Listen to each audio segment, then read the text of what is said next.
hope this was here already. You didn't lug this. No. Oh, good. Oh, good. Well, welcome, everyone. Welcome. I'm Tom Garza, the director of the Texas Language Center. I'm also an associate professor in Slavic and Eurasian Studies. Been at UT way too long, but it's good to see younger faces sitting here. This is welcome, because this is our first Language Matters talk of the 2019-20 calendar year, school calendar year, and it's the second year that we're doing a focus on the work, the incredible work that our AIs, our assistant language instructors for our language programs do for us here at UT, not just in supplementing language instruction, but coming up with some of the cool new ideas that the older timers tend to try to take and say that we thought of them first, which we didn't.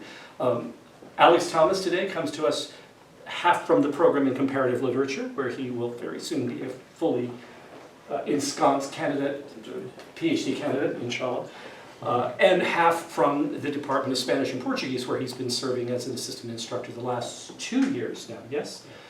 Teaching our intensive, or I should say our 6-hour sequence 601 for the Spanish program there. This particular talk is one that in a varied version he gave for a workshop this past summer that the TLC sponsored. It got incredibly good response, and I immediately thought that it should be given to for the Language Matters program and put on our website as well as one of our kind of marker talks. So I don't want to take up any more of his time today talking off script, performance in the development of spontaneous speaking skills. It's my pleasure to introduce my colleague and friend, Alex Thomas. Welcome. So my background before starting PhD was as a middle school equivalent teacher of Spanish and German back in the UK. And that was where I began thinking about the ideas of spontaneity. When I was teaching 11-year-olds in the first class, I'd always give them a questionnaire saying, why do you want to learn Spanish? Why do you want to learn German? And their responses were always remarkably similar to the response I get here when I ask undergrads the same thing. Half of them are kind of enthusiastic, optimistic, they want to be fluent in the language. They think after a semester they're going to achieve fluency. The other half are a bit more cautious and, if anything, a bit more pessimistic and are taking it because they have to. Here because it's part of their degree plan, back in the UK because you have to study a language. And these students who are taking it because they have to always have, both here and with the younger children, the same fear. Speaking out loud. The first one, I don't know if you can see it well, says, I'm not good at learning languages and speaking unprepared is my worst fear. The second one says, I'm very bad at speaking. The third one says, I get really anxious when speaking to others. And I think the conclusions I draw from this is that, first of all, students associate the ability to speak in the target language with language learning. They don't associate reading, they don't associate writing, they think mainly about speaking.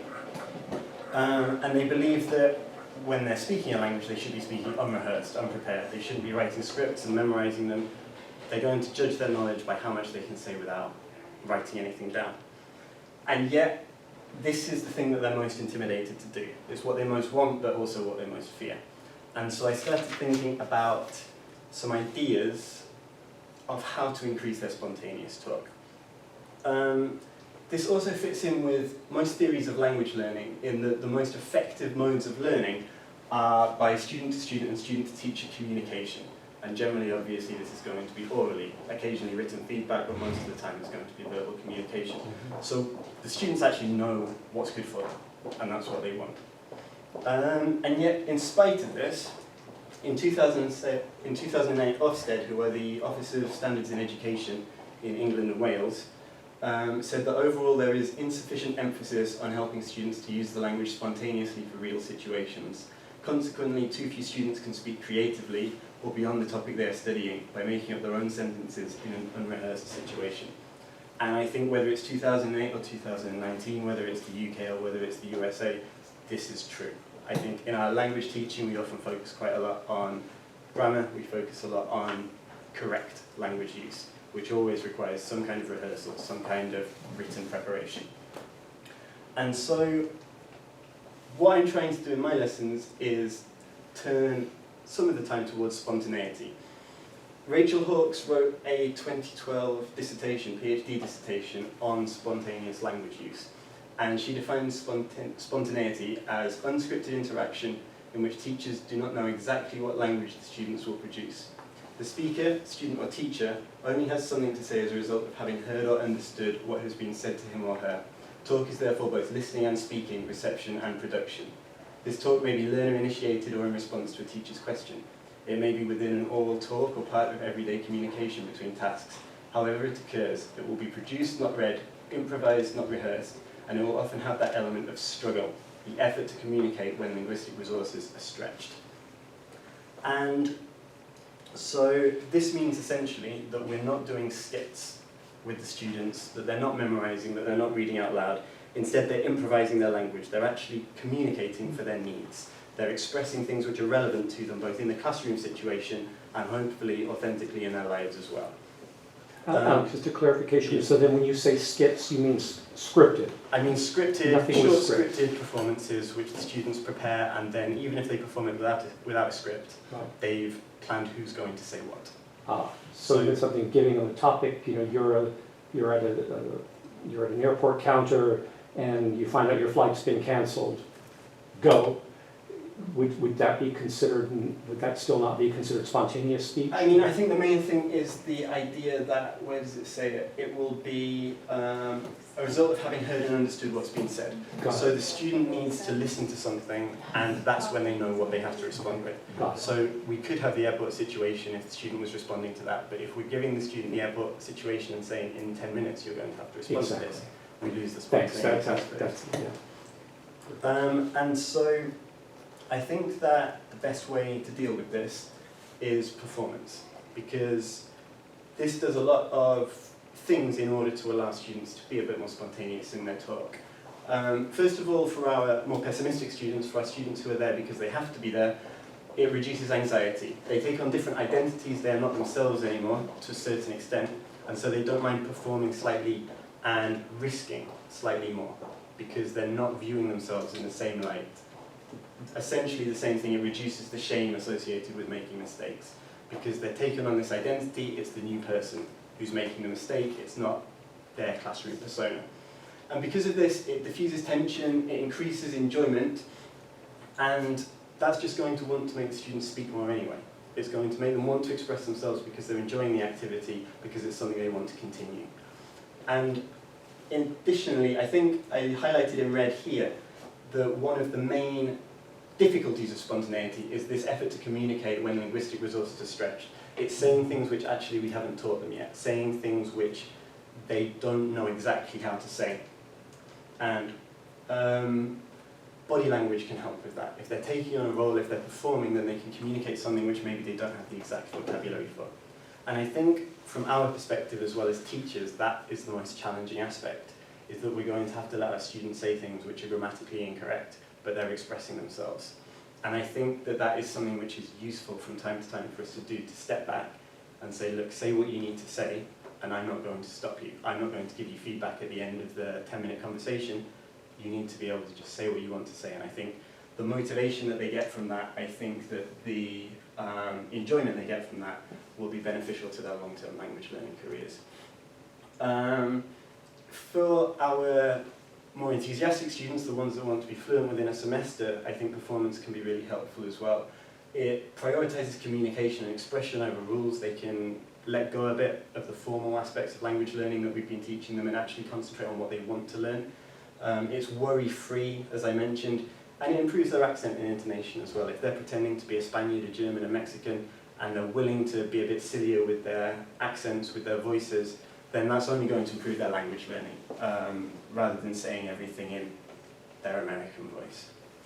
And so what I'd like to do is share with you maybe 5 or so activities which I think are quite easily adaptable to any different topic, and which I think are quite low preparation, which can just be used in our classrooms for 10-15 minutes whenever we have the time. I started looking at spontaneity with group talk, which is specifically for children for middle school and high schools in the UK. It's been rolled out pretty much nationwide, and I use that as a starting point. So I just want to show you a very short video to introduce you to the ideas of group talk.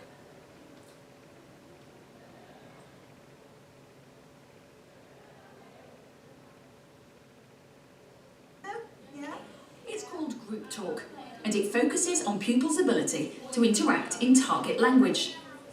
Also zum Beispiel Chris Brown ist auf der Karte. Und die Frage ist, was denkst du über Chris Brown? Okay, ich denke, meiner Meinung nach.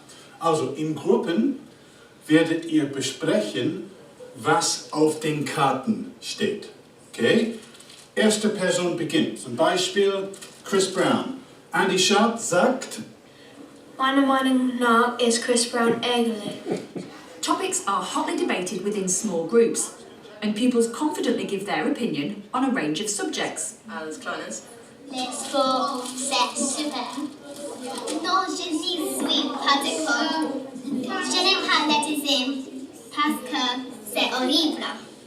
Muy activo y muy sociable. ¿Qué va? Videojuegos es...